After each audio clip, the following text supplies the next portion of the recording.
Hello, welcome back to my channel. Today we are doing reveal wheel spring cards. So to start out, here are all the things that I used in today's video. I like to lay things out so I know I have everything and I know I'm ready to go. So I started off with using a scrap piece of just white 80-pound cardstock and this diagonal background die. And at first I was trying to do different colors for each stripe, but it just wasn't working with how wide. I probably could have used a brush and brushed it on, but I figured, I'll just use 3 colors and it won't be a big deal. And my video cut out on this next part, so you don't see where I lay down these new stripes for my next color, but I do include that in all the other ones. Sorry for that.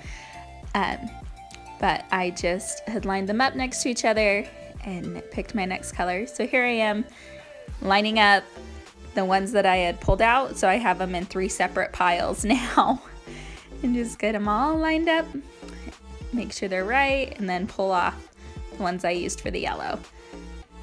The nice thing about these is they're sticky, so they stick to my Misti.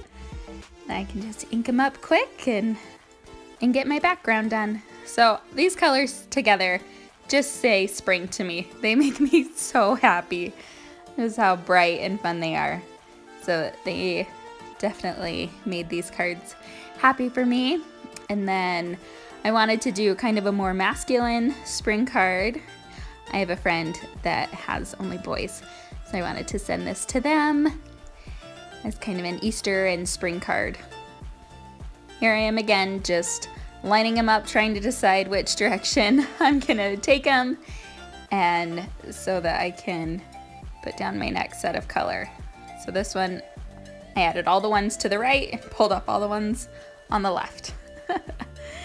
And get it lined up and ink it up. This is the Lucky Clover Distress Oxide ink, and just get it put on.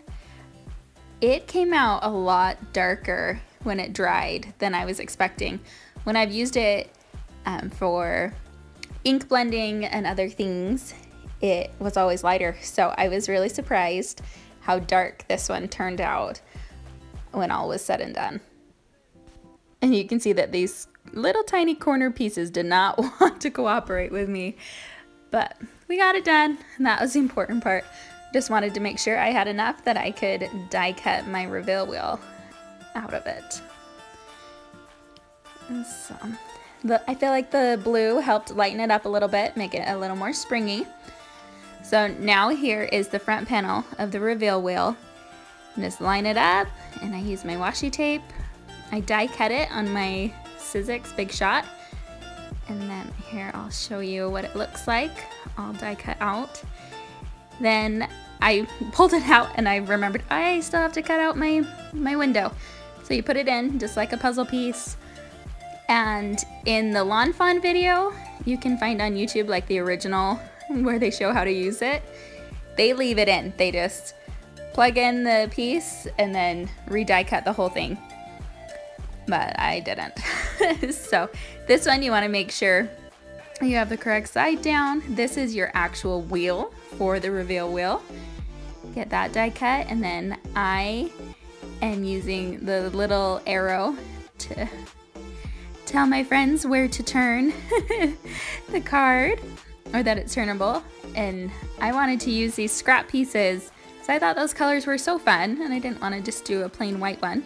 So I die cut that, and here you can see the little tiny arrow with the color on it. So now I'm stamping my sentiment that will go above my window.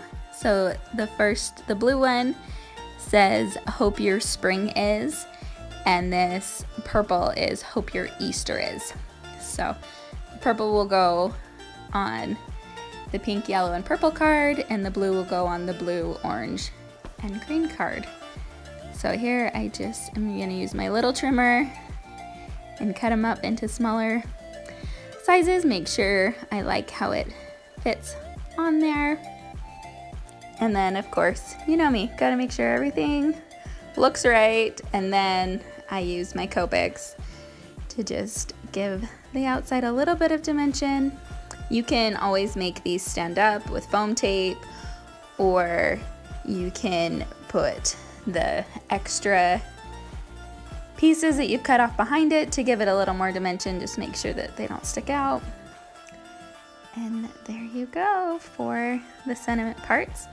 This is the back panel, and I just cut it out of white scraps. Here is the circle. You can kind of see the indentations, so you want to make sure you're not sticking this on that side.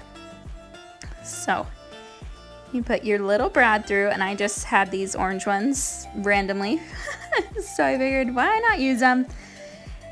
So you stick it through, make sure your indentations are face up, and now you will I put foam squares, you can put circles or whatever, and just make sure that they are on your little circle. You don't want them to be on the other places. You want to be able to spin it freely. So now you line up those grooves in your window and on this outside. Make sure that you can not see them. You need to just be a little bit out of view. And then it will stick onto the back panel. Now in their video, they marked at 3, 6, 9, and 12. So then as they turn it, they can trace the windows. I did it on this first card, and I don't know if it was my pencil or what, but getting these lines off was ridiculous for me. Like, it just still left an impression, and I just didn't love it. So you can totally trace it if you have a good pencil and eraser. You just line up that tick mark and then trace your window. And then you have your 4 windows evenly spaced. And then you can pull it off, and we will take it over to the Misti so that we can line up our stamps. I've picked mine, lined them up. Now I'm gonna use the worn lipstick, and I stamp them on. And you know, you think you have them in a good placement, but you can see that I've almost missed my window there. And so that one, I just put in the Misti in the same spot and stamped it. I just lined it up with the stamps that are already in there.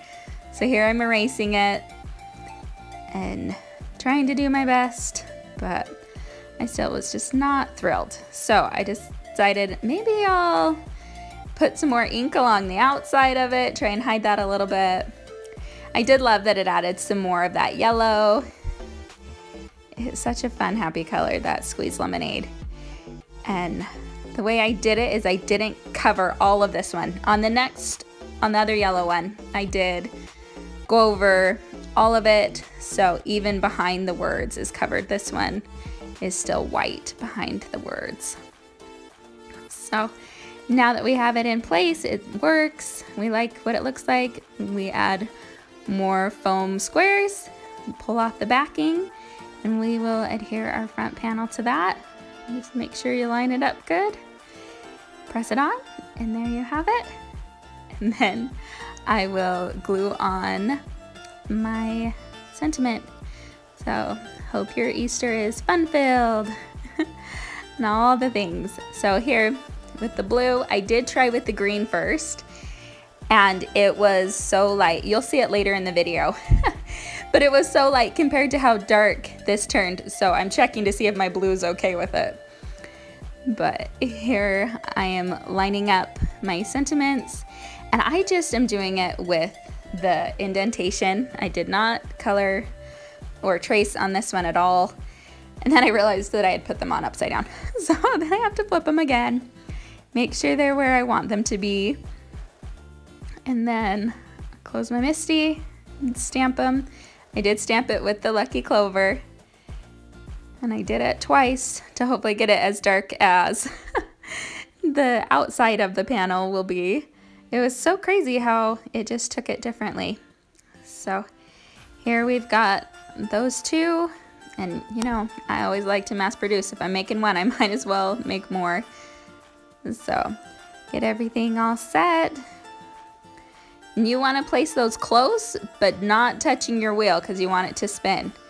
So here I'm attaching it to the wheel, and now we're attaching it all to the front of our card. Here's our little tiny arrow to say, spin it this way. I hope you enjoyed these cards, and this will inspire you to try out the reveal wheel. They have tons of different add-ons, so you can do different sentiments and different windows. They are really awesome. Thanks for watching. Have a nice day.